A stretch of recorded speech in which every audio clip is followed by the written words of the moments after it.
Hi all, I'm Lindy, a site coordinator at Phoenix High School. Welcome to Table Talk with our Communities and Schools of Benton-Franklin Diversity, Equity, and Inclusion Task Force. Today's episode is LGBTQ+ Real Talk with Kade Sharp. Kade is a licensed independent clinical social worker, child mental health specialist with a focus on youth on the autism spectrum and in the LGBTQ+ community. Kade has previously served as a supervisor in the Wraparound Intensive Services Program and as a mental health clinician for youth in the Tri-Cities area. Kade has also spent time volunteering with youth serving organizations. I also want to introduce Brenda Gonzalez, a site coordinator lead and a site coordinator at Chiawana High School. Next, we have Athena Miranda, who's also a site coordinator lead and a site coordinator at Highlands Middle School. Lastly, Executive Director Lupe Mars.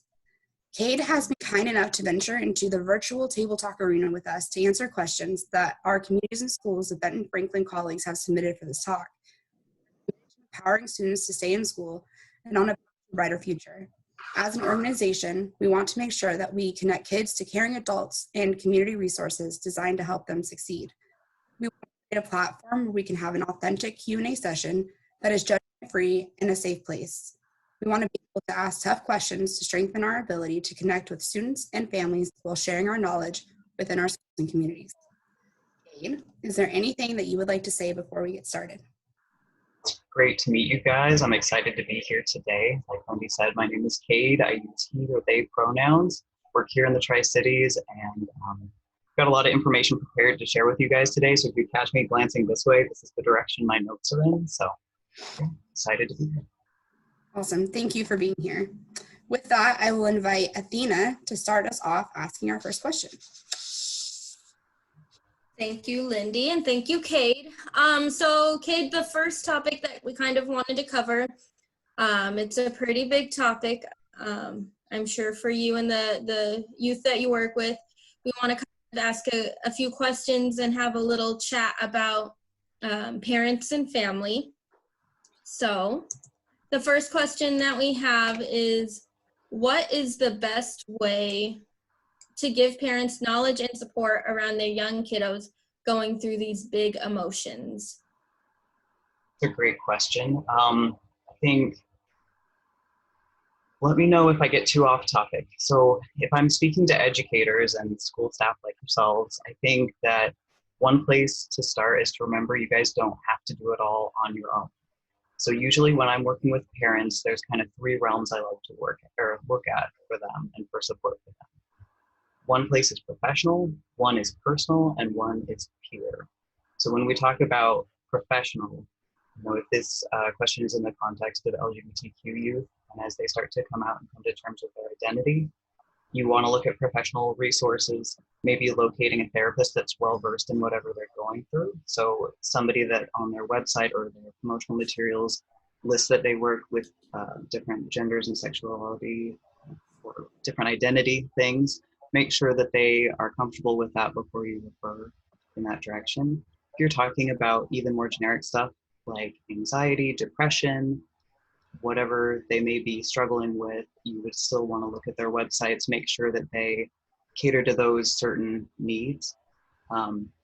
Another place to give parents knowledge, depending on if we're talking more mental health or more LGBTQ, when it comes to professional stuff, there's also groups. So there are parenting skills groups, groups like NAMI, which helps with mental health, and it's specifically for family members of those going through mental health challenges. We have Benton-Franklin PFLAG, which stands for Parents and Friends of Lesbians and Gays, and PFLAG has groups, chapters all throughout the country. And they really provide a lot of knowledge, but they also touch on the peer side of things. So it's made up of families and friends of LGBTQ+ folks, and they can really provide that like lived experience, as well as you've got a facilitator that knows more of the clinical side of things and can provide research knowledge, whatever they may need. And then the other piece is personal. So if we are looking at this as, maybe the youth is LGBTQ, do they know anybody in their own life that is LGBTQ+? Do they feel comfortable reaching out to them for support and letting that person know, hey, my child is questioning their identity or has just come out to me and has asked me to be supportive of them? Could we sit and talk? Could I pick your brain? those are a couple places if you're in a position to refer out. When it comes to what you can do at the different schools that you guys work at, especially if this question is directed more towards LGBTQ youth than just general mental health, we'll get really in depth onto some things that folks at schools can do, but just right up front, you can let those parents know that you guys are going to be supportive and you're going to make sure that those students know their rights, that their rights are being respected, that they are protected while they're with you at school. Just that alone can take a huge worry off of caregivers' minds, knowing that 5 out of 7 days of the week when they're at school or with their school support staff, that they will be supported and accepted for who they are. And then, the word big emotions, that phrase is in this question. And one thing that I would love to just point out right up front is that generally, when we're talking about youth that are LGBTQ+, they don't always have those big emotions at first. So sometimes they may come to you and let you know, hey, I like girls and boys, or hey, I feel like I don't have any gender. And that may not be a big emotional thing for them. They may already have some friends that have gone through something similar or some loved ones. They might be in some online communities where they are more comfortable identifying like that. Generally, when we look at the studies and research for LGBTQ+ youth, they have those big emotions in response to societal or familial responses. So when they're in does that make sense? Okay, yeah, so when they're in the early phases, if they think they're going to get a negative response from family, friends, religious communities, their community in general, sports team, wherever, that's when you're going to start to see those bigger emotions start to come out and build. Good, thank you so much. Yeah. I like how you emphasize that it doesn't fall all on us. We are an organization that I'm proud to say that we have a lot of employees and site coordinators that really do the work from their heart and they want to be there for their students. But at the same time, it could go on to like compassion fatigue sometimes because we want to do so much and we carry that. And so I think that's a good reminder that there are a lot of elements. Like I like how you have them in P's, professionals, personal, parents. And so that's a good reminder for me to think like, there's a lot of avenues where they can get that support. Absolutely. Yeah, and then, you saying all the different resources and like groups that might be in the area, and I like just that part that the best thing that we can do for the parents is just remind them that we would support the students while they're here at the school. And I think that's huge. And like you said, I think that really it alleviates a lot of the stress and pressure that a lot of parents might be going through. Absolutely. Cool. Thank you so much. And then this question, you've in a way also answered it, but how does one approach a family that is in denial about their child being quote unquote different? I think this is a great question. And again, definitely not all on you guys. I think that when you're approaching a family that's in denial, or maybe it's not so much denial, but it goes directly against their family culture or their religious background or whatever, is the norm for them and their family, you've got to approach it really carefully. I've worked with a lot of families like this as the child's therapist. So I like to start from a place of compassion. I'm going to share some research with you guys that I always keep in the back of my mind, but the one place I like to start with families is being compassionate, understanding where they're coming from, what is it that has them in that spot of rejecting the child's identity or the child exploring their identity. I think it's really important to understand that generally when a parent has a concern like that, it's not just coming out of nowhere. It's not because they want to be mean. They have some sort of background that is telling them like, this is not going to be okay. Generally, it's interesting. It can also be kind of that fear of societal response, the rest of their extended family, fear of how their child might be treated, what life looks like for their kid. I've worked with a lot of parents where definitely some of those concerns were around, my child can't be gay because what if they get beat up at school? Because what if someone finds out and they get harassed or bullied online? So remembering, like, coming from compassion at the start is really important. The other thing that's really important is that if you can be this person for them, or at least one of these people for them, to build a relationship with that parent that says, like, when you have concerns or you're feeling like that, please come talk to me or this other referral source, because it's so important that the child is not the one hearing that from the parent.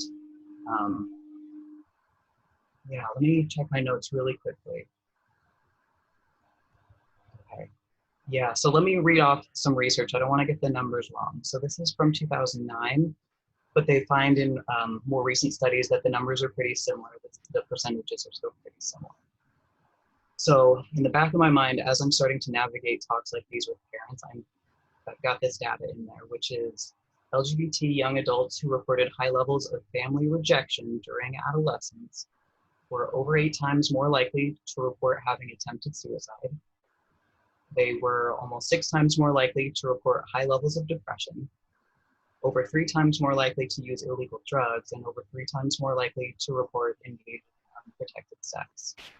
So with those risk factors increasing so much just from parents saying those types of negative things, it's really important that we get them to the right referral sources that can support them coming alongside their child and their children as far as sexuality and gender goes. The other thing that I keep in mind is that these things have lasting effects. So that's, those data points kind of speak right to when they're kids and adolescents. But then they did kind of a longitudinal study that checked back in with those folks when they were adults.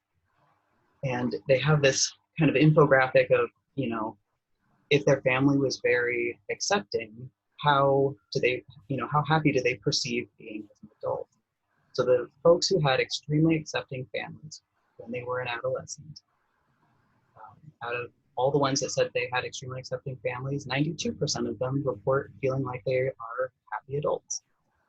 Out of the folks that said that their families did not at all accept them, only 35% were happy. The good news is there is some middle ground. So for parents that may take a very long time to begin to be supportive or accepting, the adults that said that their family was a little accepting, it jumps up from 35% are happy now to 59% are happy, even though their families were just a little accepting. So one of the things that I want to touch on is kind of like a harm reduction approach to helping parents. Before I go there, are there any questions on anything that I just shared? I kind of have a question / comment for you, Kade. So you mentioned being able to show compassion. Can you give some ideas of what that might look like? Like, is there certain verbiage to be using or certain ways to approach a conversation? Yes. So it kind of depends on what the parent is or guardian is telling you, what their reasoning is behind why they're apprehensive or rejecting the child's identity. A lot of the time, again, there's that fear. What I'm hearing you say is you really want the best for your child and you don't want them to grow up in a world that would bully them or harass them. A lot of reflecting statements to get at the compassion under their fears. If they say, my child's going to go to hell if they're gay, they can't be gay. And you're going to say, I hear that you were really concerned about your child's spirituality and their soul, and you really want them to get to heaven with you. I can understand how scary that must be. How can I support you in this? And speaking on that one, once we get to a place where they have talked through their concerns and they're a little less escalated, maybe a week down the line, there are plenty of resources for folks that are religious and have not quite reconciled how can you be LGBTQ and still go to heaven.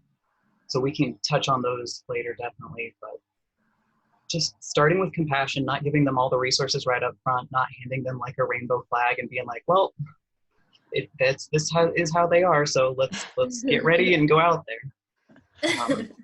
The other thing that especially for parents of trans kids, I see this a lot.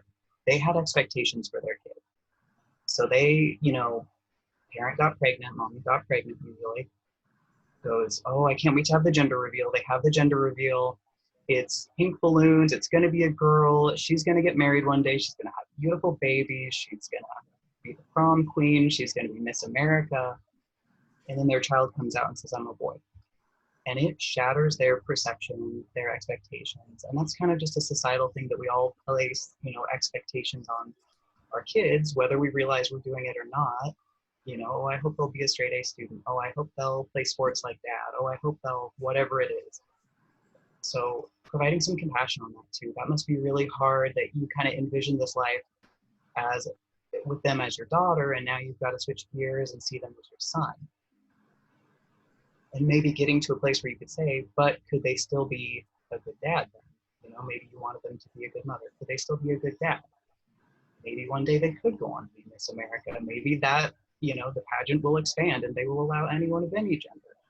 So getting to a place like that definitely doesn't happen overnight, but building compassion so that they know they can go to you without you just being like, no, I'm not going to hear it. I'm not like, you've got to be accepting now because it's going to harm your kid.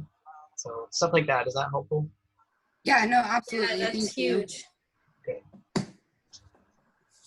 Okay, so the next piece, so on my website, it's kadesharp.com, I got a resource page. And on my resource page, there is a link to a video called Lead with Love. It's a few years old now, but it goes through the story of, I believe, 4 different families and how they came to terms and supported their children. It can be really helpful for parents because it really walks them through like maybe that anger they feel and that sort of sense of almost grief where they're like, oh, my expectations aren't going to be met, what's going on? And it brings them to a place of like, here's some actionable steps you guys can do right now. And I think that these actionable steps, it's not just, caregivers that can do these, it's anyone, you guys as support staff could do these, especially if anybody has, this listening, this has their own biases where they feel like it's not okay to be different in these ways. Would totally encourage them to check this out. And I'll just kind of run through the steps with you really briefly, but the movie's about 35 minutes, so it gives more than what I'm about to give. But so Lead with Love, their main thing is to remember LEAD, and that stands for, walk through each letter. L stands for let your affection show. So when your youth comes out to you, whether you're the caregiver or you are the communities and school site coordinator, you're going to still show them affection. You're not going to suddenly withhold quality time with them. If you high five them every morning, you're not going to stop doing that out of nowhere. You're going to continue. They may need that high five more than ever now. They've just opened up this vulnerable part of themselves to you. And still give compliments. For parents, sometimes that can be hard because, like, especially in the case of you thought you had a daughter, but you actually have a son, you may be used to being like, oh, you're so pretty, you look so good in that dress. Try not to give those sorts of affectionate compliments anymore. Switch gears, focus on how smart they are, how helpful they are with chores, how great they did the other day in whatever they've been working. So kind of shift the compliments to be more appropriate based on whatever they just disclosed to you, but keep them coming because they're probably going to need them. And then E stands for express your pain away from your child. So it's kind of what we talked about. Again, finding somewhere else to vent. So if you are a school staff member and you have somebody come to you that says, hey, I just want to let you know I did a lot of thinking over the weekend and I'm ready to come out, I'm queer. And in your brain, you're going, oh my gosh, whatever bias or thoughts you have against that are a little bit negative, hold that in and say, oh, thanks for letting me know. Must have been hard for you to come to that decision. But it sounds like you're sure of it, and great. And then go and find your supervisor, talk to your supervisor, say, hey, I'm having a hard time. They just told me this. I don't know what to do next, right?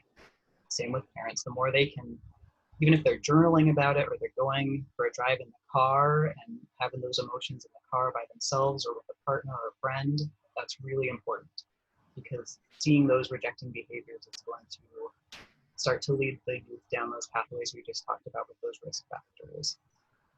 Kade? Yes. I think that's a really important one to just point out because a lot of the times we hear youth that say, when I came out or I was outed or whatever the case was, that their parents automatically will make statements like, how could you do this to me? How could you do this to the family? And so it kind of switches the attention from whatever the youth is really going through to the parent and their needs, and whether it's for themselves or their family or their community, their church, whatever it is. And then that just makes the youth feel guilty and not want to open up, like they almost regret even saying anything, and then they feel worthless just knowing that, oh my gosh, why am I doing this to my family or to my mom, my dad, my church, whatever their community is. And so I think that just spirals, is just a negative, spiral, and it just goes into other things. But I think it's really important to say that you may have negative emotions, but try to have those away from, in a separate space. Yes, absolutely. Because if we think about it, through an attachment lens, if if the baby goes to the caregiver and shows that they need something, then maybe they cry for food or they reach for a toy, and that caregiver is like, no, that food's mine, or no, I'm not going to give you that. Similar concept, right? That baby is not going to cry out anymore, not going to go to that caregiver, so they're going to get their needs met in different ways. And we see that all through the lifespan. Even adults are guilty of that. But those sorts of like cutting somebody off, shutting them down, turning it to be about yourself definitely can lead kids down into those more risky behaviors. Yeah, so the more we can hold that in and find an appropriate outlet for it, the better. The A in the LEAD acronym stands for avoiding rejecting behaviors. So exactly what we're talking about. Try to steer clear of verbally or physically abusing a child, or anything like, oh, it's just a phase, or any way that you could deny their identity. Whether that's saying, well, you've always kept your hair long, so how could you be a boy? Whatever it may be, trying to stay away from those sorts of statements, hold those in, share those with somebody else. And then the D, the other piece is some parents are kind of like, well, what am I supposed to say? Because they say to me, I'm a boy now, or I've got a girlfriend. What am I supposed to say? I can't lie to them and say I'm happy for you, right? I get that question pretty frequently from caregivers. You don't have to lie to them. You can just say, okay, thanks, I hear what you're telling me, thank you for sharing.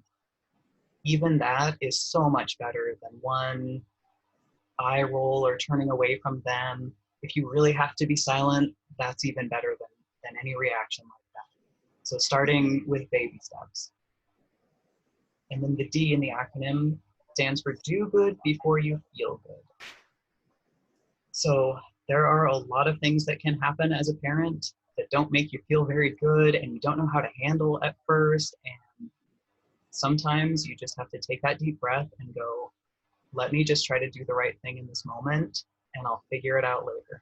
So if the parent or caregiver can remember that, the LEAD, that is so important. And that's like, write that down, write it on a Post-it note, keep it in your car, write it on your hand, text it to yourself, put it in your kid's name on their phone, on their text, whatever you can do to remember those things. And really with the do good before you feel good piece, envision that life with your kid. Or, if you work at a high school, they come out to you freshman year, envision the next 4 years where although you care about this person, you just don't accept who they are. And so you choose not to support them, you choose to be negative towards them. What is that going to do to your relationship with that awesome kid, right? Do you really want to wait 4 years to kind of learn more and maybe come around to accepting them, or however many years? Or would you rather just keep building that relationship now and figure it out while maintaining a good bond with your child or your student? Kate, I'm loving this LEAD acronym. I know, in some of our schools, like we really try to make sure that we have, things on the wall that show that we have safe places and people can always come to us. And I think that having something like this that can create a conversation and isn't the normal stuff that you see every day, but also maybe in some of the more conservative areas that we work in, this is a chance to not have it so big and in people's faces, I guess, if that's kind of what I'm trying to say, but also be able to share with people that like we're here and these are the things that we want to be able to help you with and do. Yeah, I think that's great. And I think that it is, you kind of do that across the span, right? When you think about lead, let your affection show to your kid, express your concerns away from them. Like that's just good parenting advice in general, right? So you don't even have to necessarily target, right? Yeah. So those are kind of my main thoughts on how for a kid. Did I leave anything kind of unanswered on that?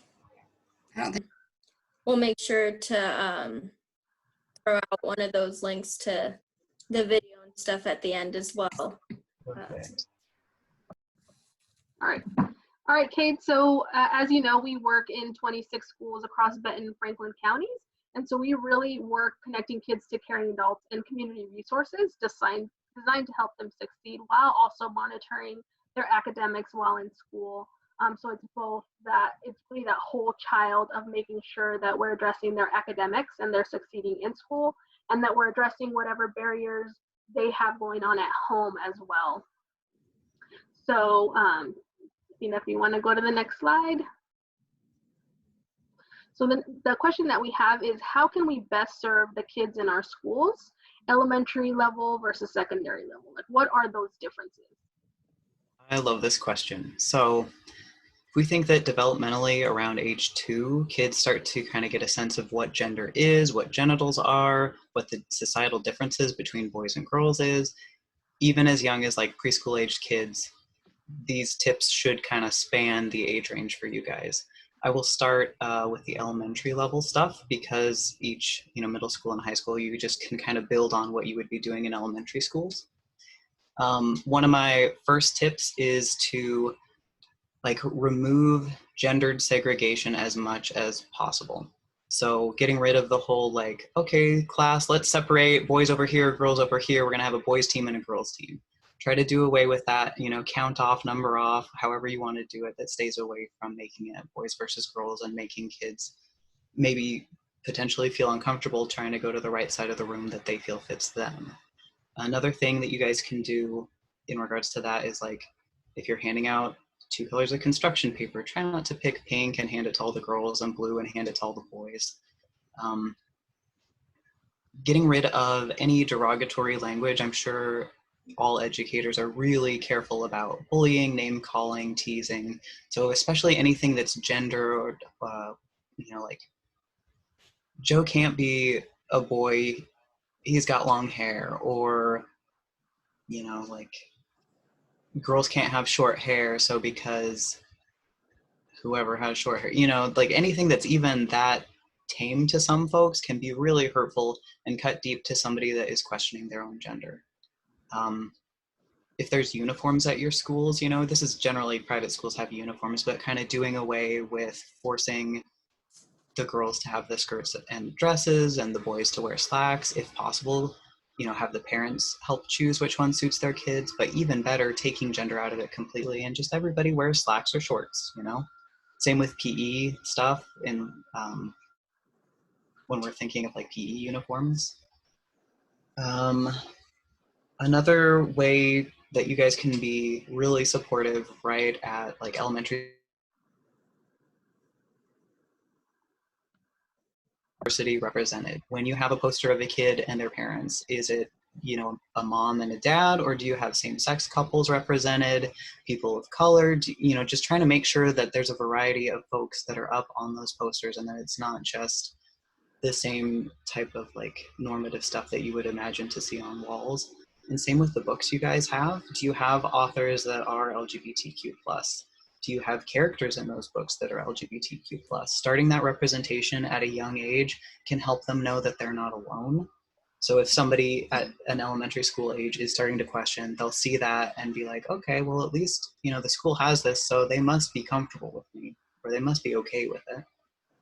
And so, Kade, what would you say for those who, especially at the elementary school level, that might be oh, well, we don't want to expose them to that at that young of an age. We don't want to, I guess just basically expose them to that. Is sometimes something that we might get, especially at the schools who are worried, like, you know, the school systems might be worried to kind of push that out there as well? It's a great question. And I mean, that comes up with all sorts of stuff when it comes to doing diverse things, you know. Mm-hmm. I might get curious where that worry is coming from, because there is no research or study out there that says by seeing it, you will become it. Mm-hmm. So just because they see it does not mean they will become it. They could absolutely see it and be like, I'm not reading that book. And that is totally their right to not have to read that book, right? I would just, again, kind of look through it compassionately, like, where's your hesitancy coming with that? You know, there's a very popular children's book, blanking on the name, but it's about two penguins based on a true story, gay male penguins, and they took care of an egg together.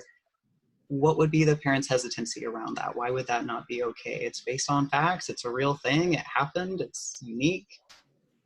Yeah, getting curious around that.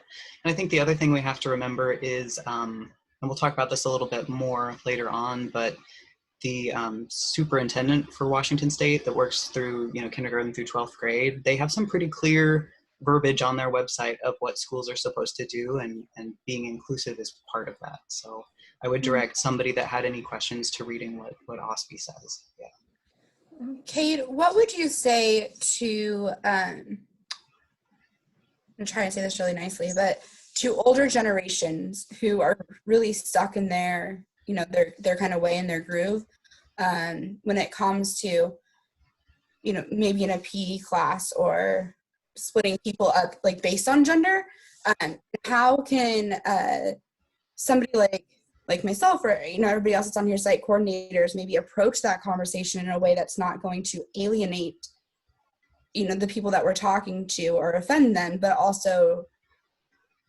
to help them understand maybe the appropriateness has changed, or like what we need to do has changed?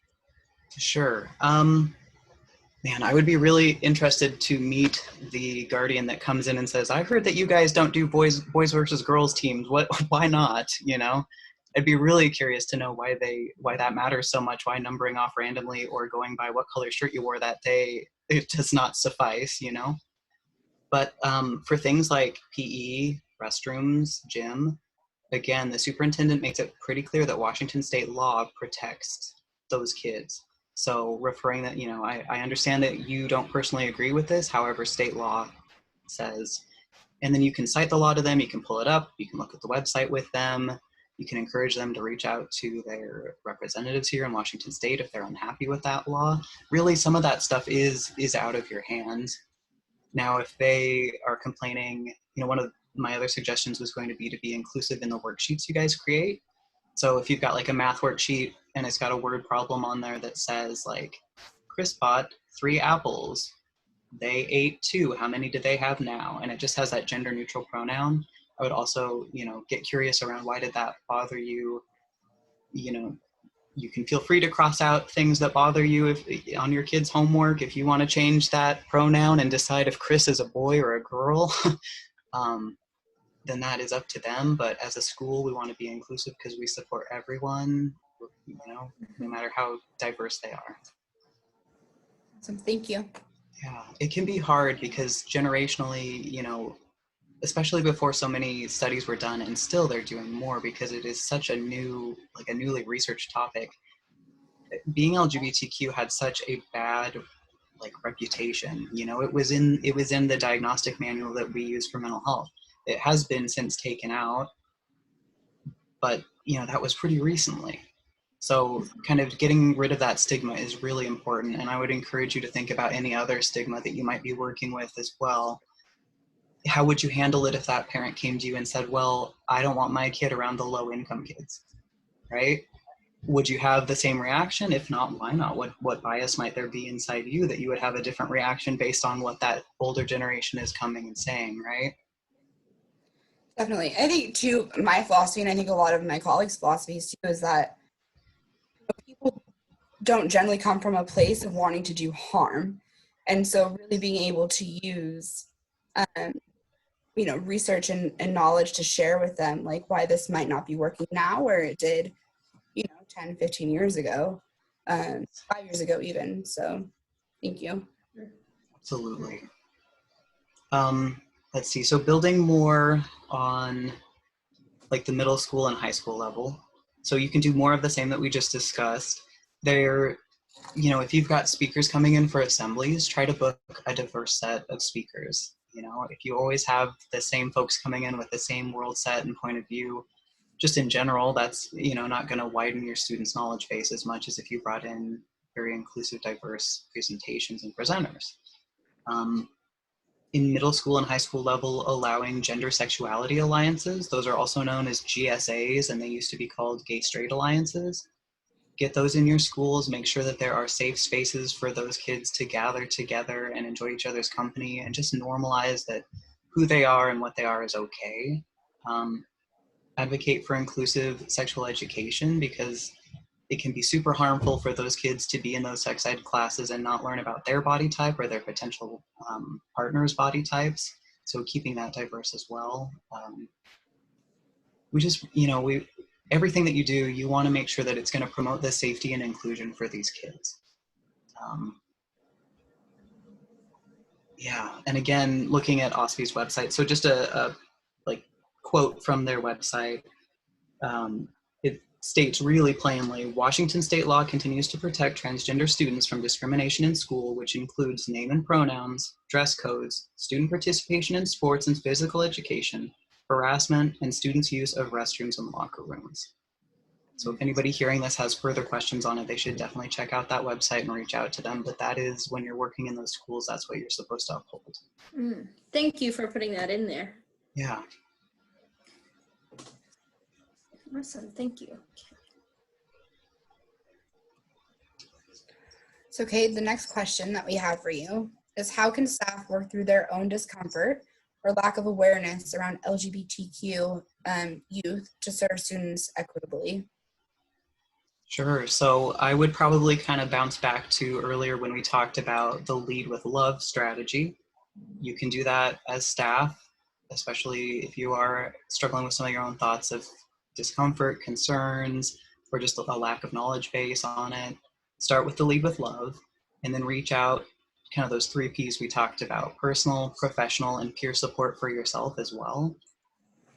Therapists are there to serve all scenarios. So finding one that can help you work through your discomfort or provide some of that knowledge, or maybe group therapy where everyone is together learning about it, or a psychoeducation group.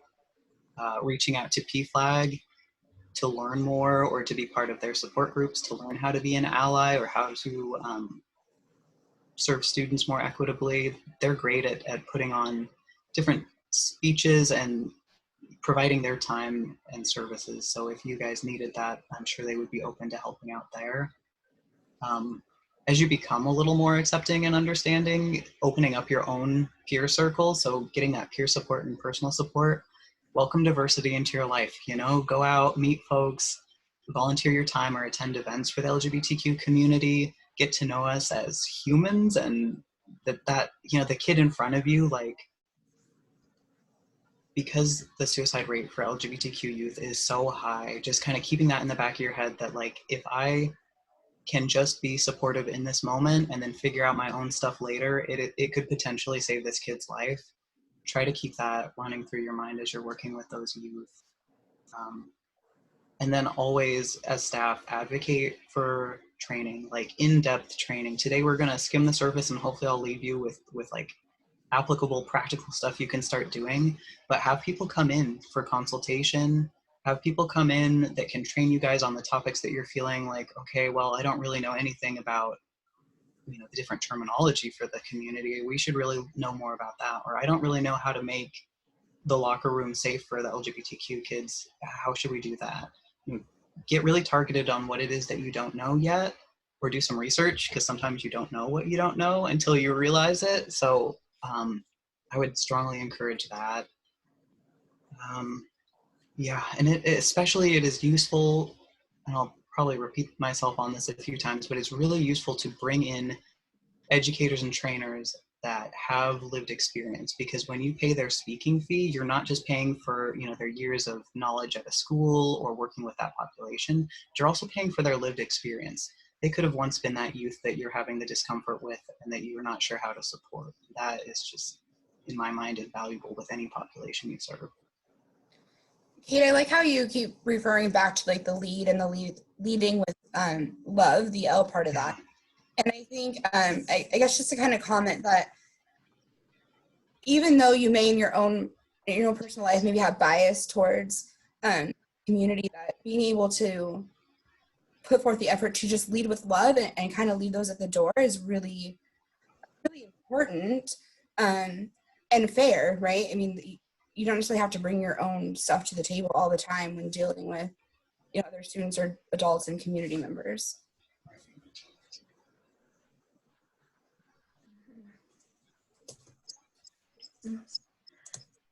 So the next one, Kate, it's a couple questions, but what is the underlying cause or emotion that a student might feel, and like isolation, lack of support?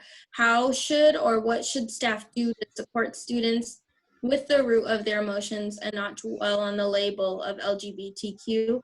So a little background about that is just kind of, I guess what we're saying is, you know, a lot of times, like, you know, there might be times where youth that are LGBTQ, it might not so much be the label of them being, you know, lesbian or gay or whatnot, but it oftentimes a lot of those big emotions come from something else, like maybe not, like their family not being around to support them, or them feeling isolated, them feeling like they don't have people to look up to. So is there often like something in particular that you find is that underlying cause of why they might be having those big, large emotions? It's really hard to pinpoint just one or two things. I mean, definitely they are more likely to experience isolation, lack of support, fear, shame, guilt. All those things can kind of build, and usually that is put on because of societal things that are happening to them, or how they're perceiving they're being accepted or responded to in their identity. I think one of the things to really keep in mind is that just because their sexuality or gender may not be straight or cisgender, which is what, when you identify with the birth or the sex you were assigned at birth, it doesn't mean that they're not going to go through what all youth go through. So how many youth do you work with that may experience test anxiety, right? That could be their big emotion for the day. How many youth do you work with that are getting bullied, whether that's online or in person? That could be the cause of their big emotion for the day. Maybe they had a fight last night about doing the dishes and they got grounded. You know, it doesn't necessarily have to be relevant to their gender or sexuality. And for not dwelling on the label so much, I would encourage staff to think about it this way. If you were walking down the hall and a kid was having a major panic attack outside of the classroom door, crying, shaking, curled up, and you went up to them and you're like, oh my God, what's wrong? And they're like, I can't breathe. I was supposed to do a presentation, and they're stuttering and freaking out a little bit. In your head, would you go, oh my God, I need to, like, we got to get this kid on a 504 or an IEP. We need to build some supports, public speaking. Can we record them doing it? Do they have to be in front of the class? Would you start getting into problem solving mode to help them? Or would you go, Jimmy likes boys and girls, so I think I'm just gonna leave them here and just kind of walk away from this. He'll figure it out.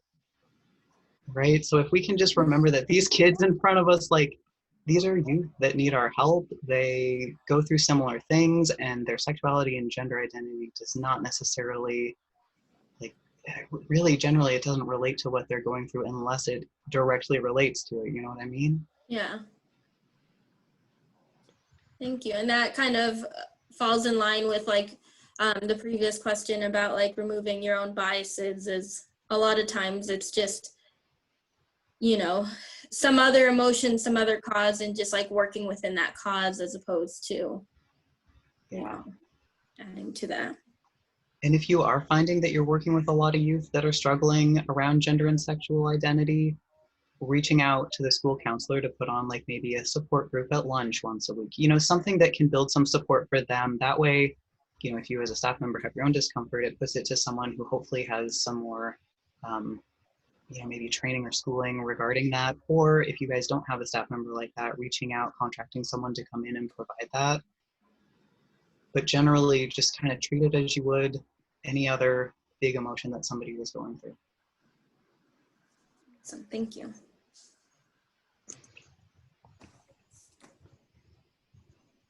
So before we move on to like mental health and personal growth, that's our next topic. I do want to touch on like cyberbullying and how that can also, and I guess it goes with mental health and how that can impact a lot of our youth, especially since they sometimes can expose themselves and be a little bit more comfortable for who they are because there is that sense of that no one's watching yet. It could be spread in a matter of seconds to everyone at the school or, God knows everywhere, right? So what are your, like any advice or in regards to like social media and cyberbullying, and as staff, what can we do? Absolutely. That could probably be an entire talk all on its own. Definitely having talks and like ongoing talks at school about internet privacy. How are you keeping your information safe, your identity safe? Talking about virtual predators, cyberbullying, how those things happen. Spreading that information to kids, even as young as elementary school, because folks they have access. They have access to tablets. Sometimes their guardians may not know how to put parental controls on things, and then they have a lot of access. The best that you can do as staff is really encourage them to keep that in mind before they hit send or before they post something. There are a lot of, it's such a double-edged thing because there are a lot of great support systems online, especially for LGBTQ youth, especially in more rural areas where there may not be as many in-person groups that they could attend. But there also is that side where cyberbullying can happen. I worked with a youth that, as safe as they could be, they didn't post anything online, had no accounts. Their friend snapped a photo of them once, and then the bully got a hold of it, photoshopped their head onto something really grotesque.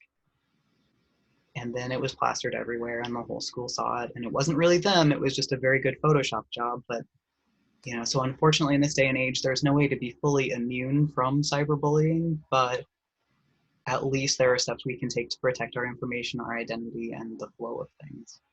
Is that helpful? Yes. Good. What are some ways you recommend on how to help heal, strengthen the mind during the occurrence of pre-post traumatic events, depression, anxiety? This could be a talk on its own too. Such a big question. Yeah, it's a great question. It kind of depends on the level of anxiety or depression that you're experiencing and what sort of trauma you've experienced. For some folks that are having mild anxiety or mild depressive symptoms, things like coping skills, you can go on YouTube, you can look up how do I cope, and you'll get things like mindfulness, meditation, deep breathing, some art therapy techniques. I would really encourage folks who are experiencing those milder levels to kind of look into those sorts of resources and maybe do some journaling, because one of the things that happens when we're going through trauma or have just gone through trauma, or we're experiencing things where we think our brain might be tricking us or lying to us, one of the things that happens is we try to almost dissociate and kind of split ourselves off from that and think, okay, I'm not going to focus on myself because it's too hard, it's too messy in there, I don't understand what's going on anymore, I've got too many feelings. So through journaling, whether you're writing or you're doing art, it's a way of gently reconnecting with yourself and your feelings.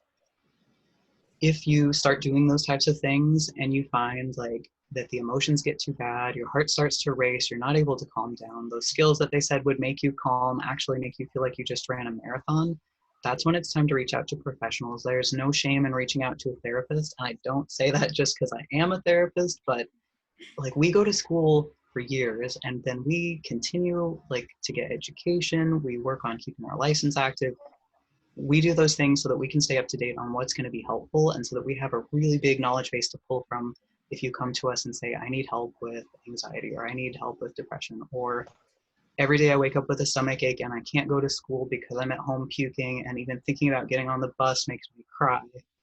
We're here to help with that. And you know, at that point, it's like you deserve somebody else to help walk you through it. You shouldn't have to go it alone. Mm-hmm. Kade, while you're talking about therapy and the importance of that, can you briefly touch on the importance of finding the right therapist for you and kind of being able to maybe shop around or, you know, that's acceptable and okay? Oh, yes, absolutely. And I think I could do a talk on that too. I love that topic because therapy is so unique. It's like finding the right barber or hairstylist, right? It's like finding your best friend. When you're young, you might have one best friend, and then you might kind of grow to have different interests or different needs, and then you guys no longer click and you find somebody new, right? Or your barber does your hair great, and then you're kind of at a point where you're like, I think I'm going to grow it out, so now I need somebody that's good with long hair. Same for therapy. You may start out with one thing that you're like, okay, I'm going to go to therapy because I really need help with my anxiety. I've got major test anxiety. And you get there and, or, you know, you look at their website and as you're scrolling through these therapist websites, nobody lists test anxiety. You're like, this doesn't look like a good fit. So then you search a little harder, you find somebody, or you find 3 people that specialize in test anxiety. It's okay to call all 3 of them and say, hey, I was wondering, do you offer a free 10-minute, 15-minute consultation call? I just want to make sure you're a good fit for me because here's what I'm going through. And then they will let you know, here's what I think I could do to help, or yes, come in, or no, I don't do a free consultation, but you can come in for the first session, I'll bill your insurance, whatever it may be, right? Then you can kind of get a feel for, does that person mesh with you? Do you like the direction that they're heading in? If maybe in your head you're like, I just need a therapist that I can talk to, and then you get there and they say, I do play therapy, so we're going to be playing like in a sand tray every week, and you're like, oh no, that's okay.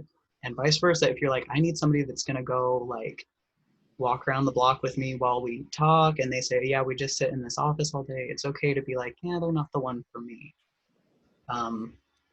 And then if you find the perfect one, you start working, you're happy with your progress, and you get to a point where you realize like test anxiety isn't really what I want to work on. Now I kind of want to work on negative feelings that I have about one of my parents. And they say, okay, well, I don't really do attachment work or work like that.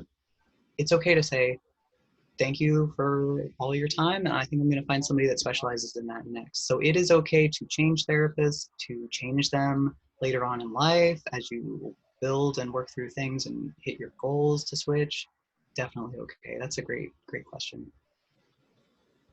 Yeah, thank you for bringing that up too, Lindy. Like, I think that is a big stigma. Like a lot of people, they might go in and meet with one therapist, you know, it doesn't really work out that well. They don't really mesh that well. And then they kind of just drop it because that one didn't work out, instead of shopping around, you know, and kind of seeing who is a better fit for you. So.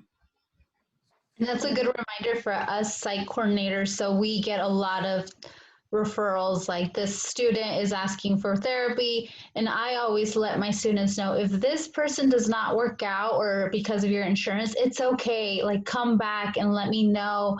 It doesn't, like just what you're saying, Kade, it doesn't mean that it's going to be the perfect match right away. It might not work for this or that problem, you know, it just depends on their situation.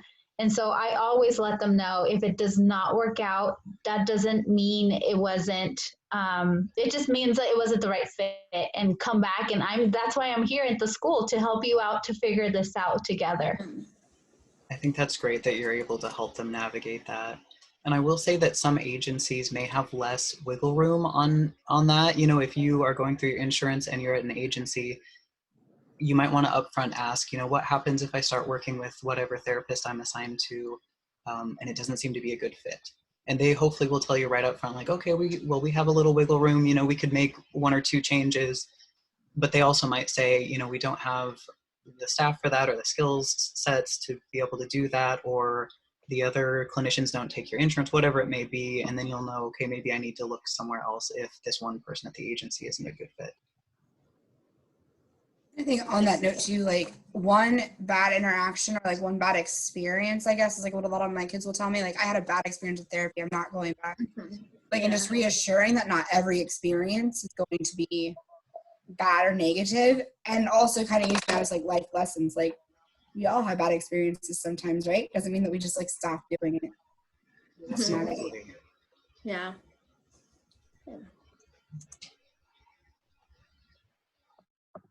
All right, so the next question we have is, how do I show genuine empathy while still keeping true to who I am as a person? Okay, I think we've kind of touched on this a little bit, so I'll probably be repeating myself. But again, really leading with love, focusing, I would hope that whoever asked this, whoever they are as a person, is a compassionate person that is genuinely empathetic. And even though they may not understand or have gone through the exact same thing that that person in front of them is going through or has just gone through, that they would be able to draw from that compassion that's in them to be with this person and support them in it. Reaching out to supports, if they're just really, it takes some self-reflection, I think, to figure out what would prevent you from feeling like you can be empathetic to that person. And then what are you going to do to work through whatever that barrier is, whether that's getting a therapist of your own,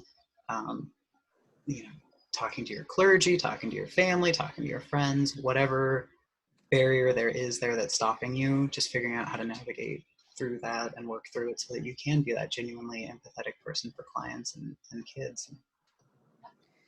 Kate, I think you've already touched on some of this earlier when we were talking, but I think with this question in particular, it might be more around like within your own like core morals, beliefs, and values. How do you take that, which might not necessarily be in line with that person that you're working with, and navigate that so that you're not putting your stuff, so to speak, onto them and making them feel negative about who they are? Yeah, I think at first, I think it takes a level of insight and self-awareness to realize that something is preventing you, or that you're worried you may not be able to be genuinely empathetic. So I think I would still give that advice of working through that. In grad school, when you're working on a social work degree, they spend a lot of time talking about your personal biases, and that sometimes it is okay to say, that is a population that I cannot work with. I would have way too much bias. I cannot possibly, I've done like 5 years of therapy and I still cannot work with that population. I can't see them on the daily and support them. If that's how you feel, if you've tried to work through it, or it just goes so against who you are at the core of you and you're not looking for that growth, it's okay to say to your supervisor or to someone else, hey, I need to tag out. Can you support this person? I don't feel comfortable. It's a little out of my wheelhouse. Thank you. Yeah. And just trying to remember not to reject them in the moment. Just if you can just hold that inside till you can talk to somebody else about it.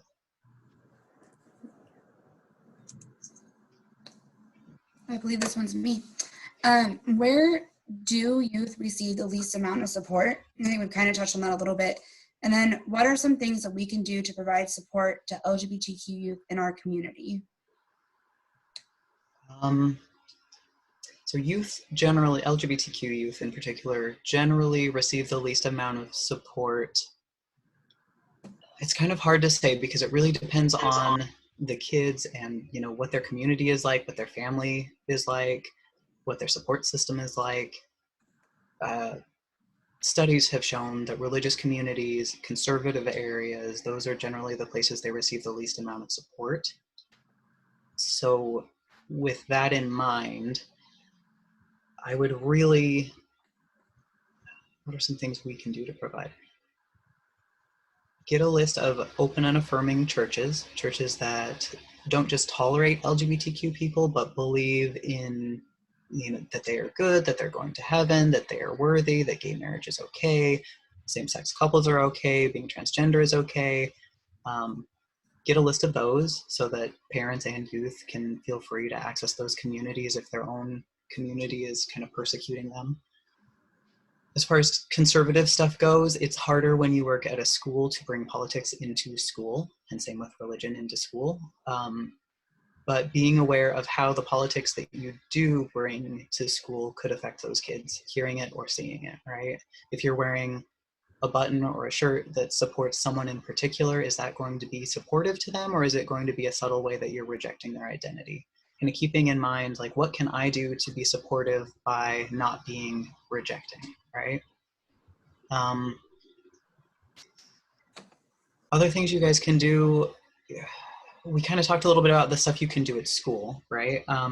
Other things you could do at school would be to add your pronouns to your signature lines on your emails, making it known that, like, hey, I get that pronouns are important to folks, and so here are mine.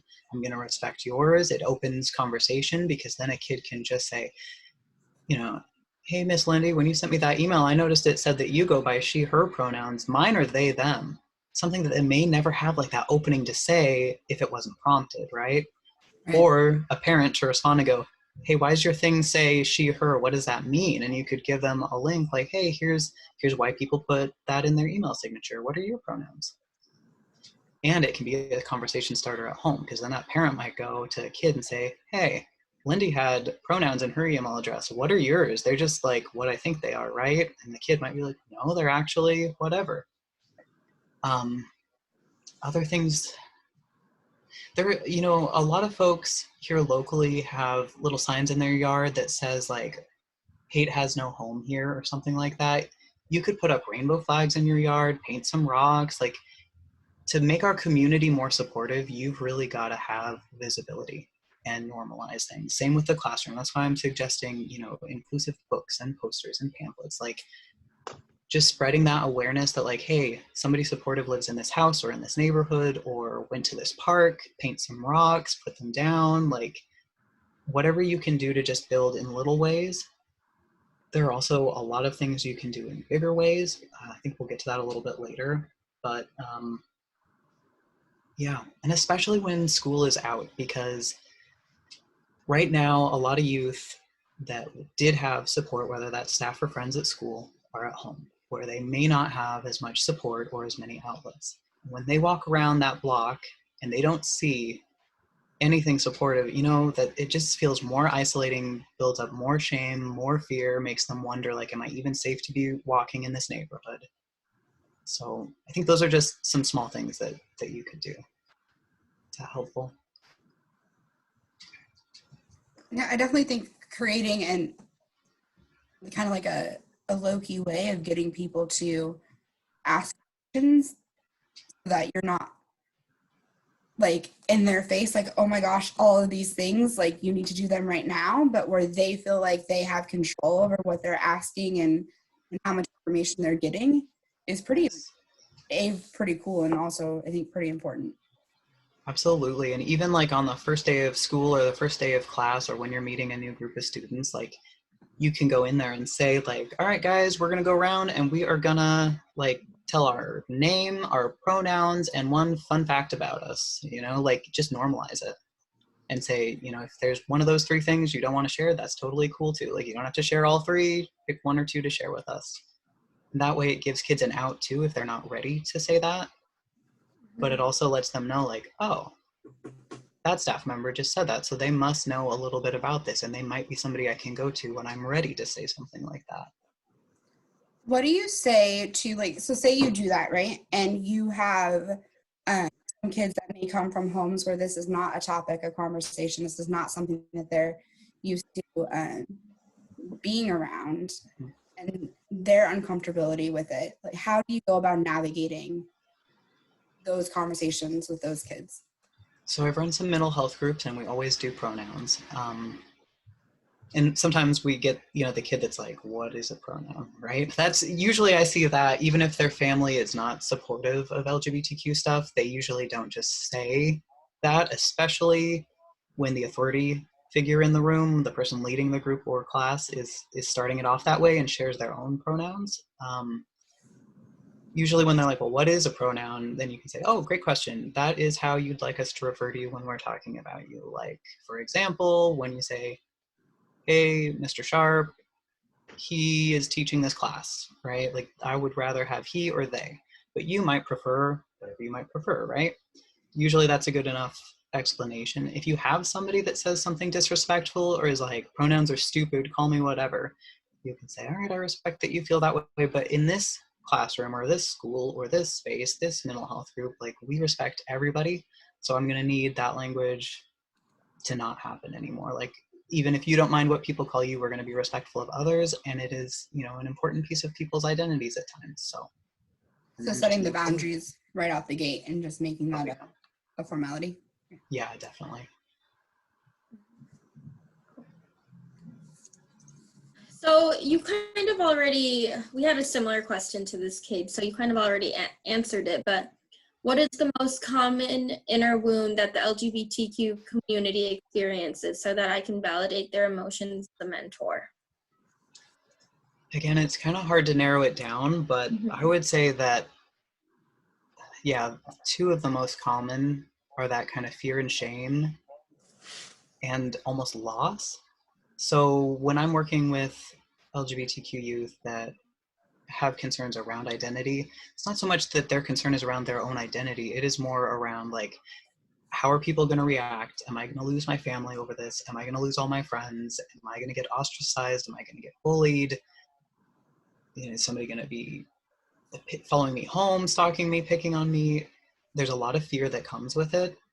And then if they do come out and receive negative responses, that shame can lead kids to turn within themselves and start doing some of those internalized behaviors or even the externalized ones. So you might see an increase in like self-harm. So I would definitely say like validating that like it's okay to be LGBTQ. And even if maybe in some aspects of your life, folks aren't supporting you, I support you here, or we all support you here, or our school is supportive of you, and you can always come and talk to me. Just keeping that line of communication open so they never feel completely alone.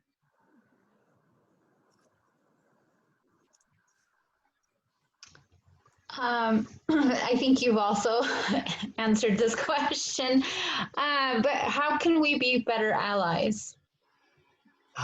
Yeah, I love that someone's even asking that, because I think, you know, even us in the community can always strive to be better allies and support each other better. So firstly, I would say making space for the voices of folks that are LGBTQ+. Bring them to the table, include them, make sure that there are diverse folks when you're making decisions, whether that's policies, whatever you're working on at the schools, like make sure that it's inclusive and supportive to all. I think it's really important, especially to have voices at the table of folks that are within different minority categories, because you kind of have this like intersectionality that occurs. And so whereas, you know, they may be doubly, triply oppressed essentially because they fall into all these different minority communities, you got to have them at the table because their voice deserves to be heard just as much as somebody that suffers from no or very little oppression, right? So listening to those folks, bringing those folks in, paying them for their skills and knowledge, making sure that they are respected and that you guys are giving them equal time, equal space, right? The other thing you guys can do is you can definitely volunteer. So while you're working at the schools to be better allies, if you find like, I'm really passionate about this, I love doing those things at school, there are so many ways to volunteer in your community. Locally, we have Tri-Cities Pride, which is a yearly Pride festival. You could always volunteer to help out with any of their events. They generally try to be week-long, you know, doing like family barbecues. They do Pride in the Park, where it's a big parade, and then they have like a celebration and vendors. There are always places to volunteer. PFLAG, the Parents and Friends of Lesbians and Gays in our community, also could always use volunteers for their support nights. They do a monthly youth support night and a monthly all ages support night. So there are tons of resources out there that could always use volunteers.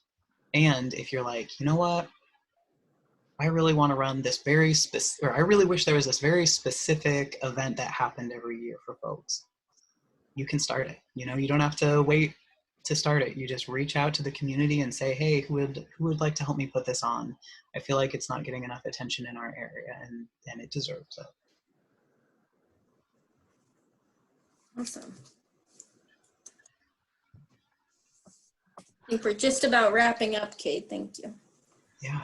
So just going back to some of the resources that you just mentioned, are there any other resources, trainings, community organizations that you find beneficial or that you think staff would explore?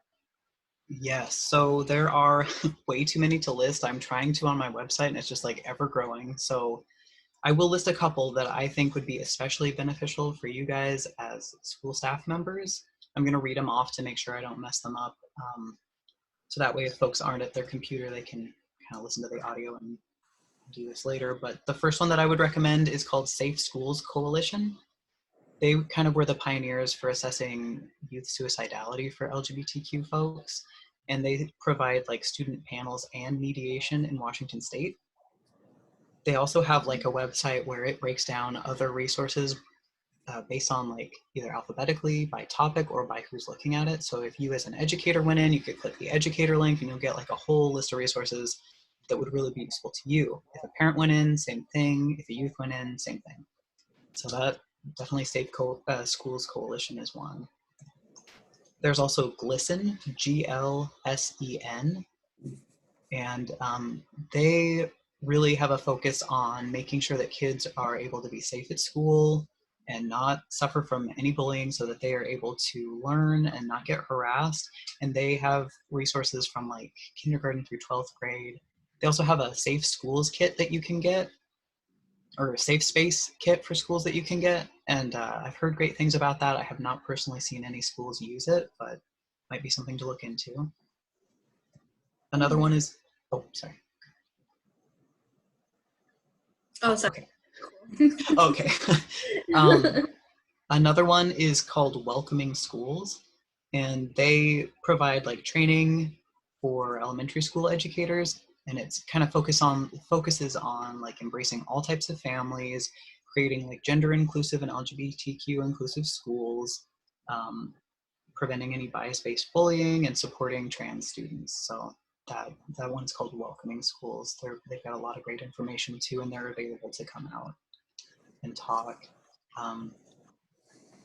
As far as like training goes, you know, I'm hoping to be able to provide more trainings later this year, kind of depending on public health and safety. But we also locally have PFLAG, and they are usually willing to provide short presentations like PTO meetings and stuff, or school staff. And it is put on by volunteers, so you know that could be a place to look for support. It kind of depends on what sort of training you're looking for. And again, I would always kind of recommend looking for it to be put on by somebody that is within the community and has that lived experience as well. So there are a lot of those places in Seattle, but as I did a pretty intensive Google search, I didn't see anybody like actively listing any upcoming trainings, but there is one person out of Colorado called Arrow Insight Counseling. And the clinician there, their name is Hayden, and Hayden provides training around like how to be an ally, what it means to provide toxic allyship, demystifying gender dysphoria, and a lot of their like trainings are slanted towards educators or parents. Like they really vary who they serve. So I would recommend looking for places like that have the lived experience and can provide a variety of trainings depending on what you guys need, whether it's for staff, the youth, yeah.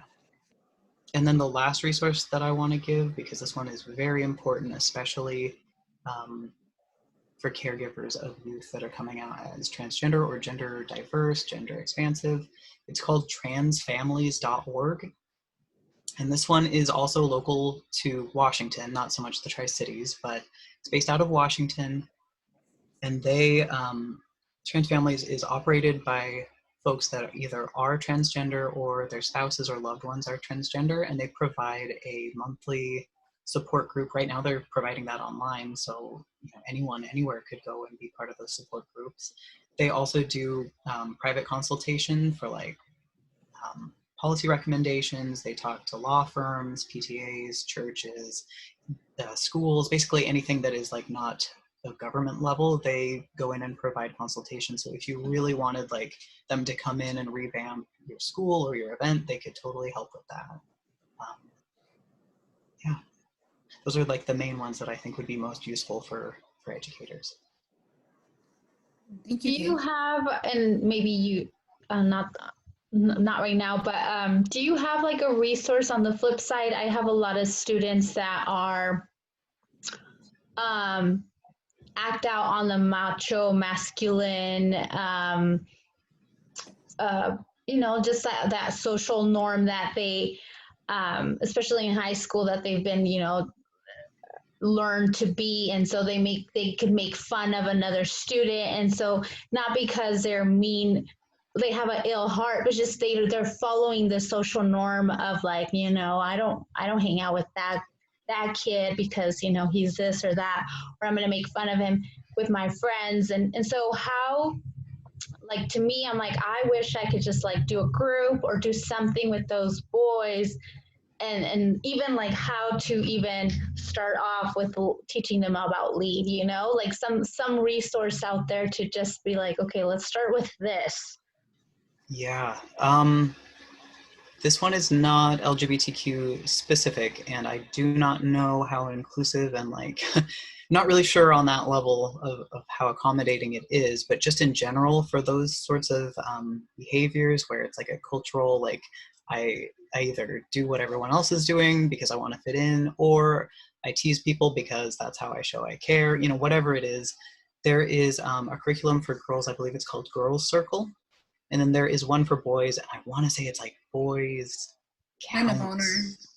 Men of Honor, Boys, yeah. And yeah, Boys Council or Men. Boys Council. Yeah. Yes, I would recommend maybe starting with those. But again, like most of those kind of anti-bullying curriculums, or like looking at why kids are bullying, why are kids ostracizing each other, how can we make school culture be more like accepting and compassionate and encouraging of our differences, because I'm willing to bet those kids that are saying those things have some differences, right? They are not like, no two kids are alike. So what difference are they insecure about that they're like pushing that out and trying to act out on it because they don't want anyone to see their differences or call them out on their differences? They want to fit in.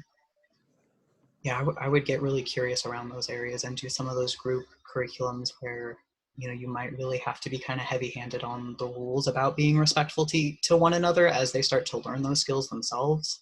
But I think that could help, absolutely. And that's what I attempt to do, is just to always say, this office is a safe space.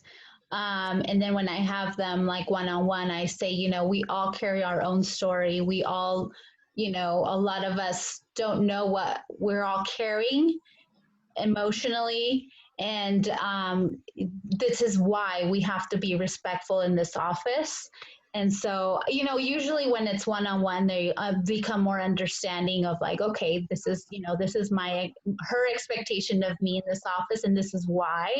And sometimes I'm like, okay, I need to go further, and that's why I ask about that. But we do have the council in our school, which is, it is helpful.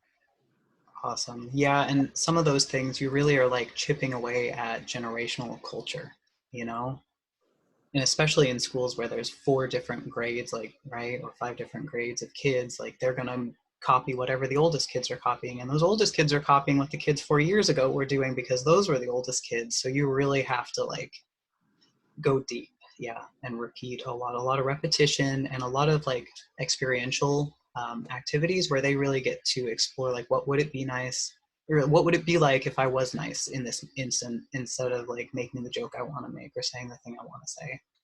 As well as on the flip side, like, what would it feel like if somebody said that about me or my loved one? But to get that level of awareness and insight takes a lot of repetition. Yeah. Mm-hmm. Great question. Thank you.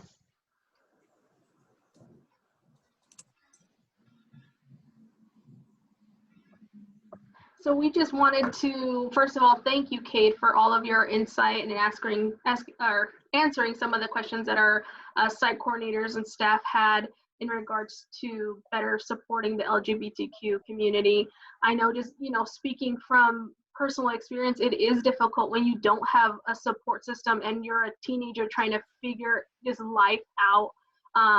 and you don't have somebody at school where they, you know, there is a safe place for, you know, a Lindy or a Brenda or an Athena to say, hey, you know, come into my office and let's talk about, you know, what you're struggling with. It does make a world of a difference, and it can save a child's life. So I personally am super, super appreciative just to have you on the call and to have your knowledge and the resources that you've offered us, so that we can take that back to the team and they can, you know, figure out like, okay, what biases do I have? Do I don't have? How can I work better with youth?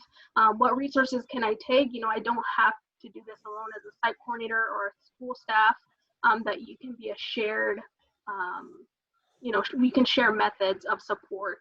So at the end of the day, our youth are being supported, and that we can also talk to any parents or guardians in regards to how they can also support their kids at home as well.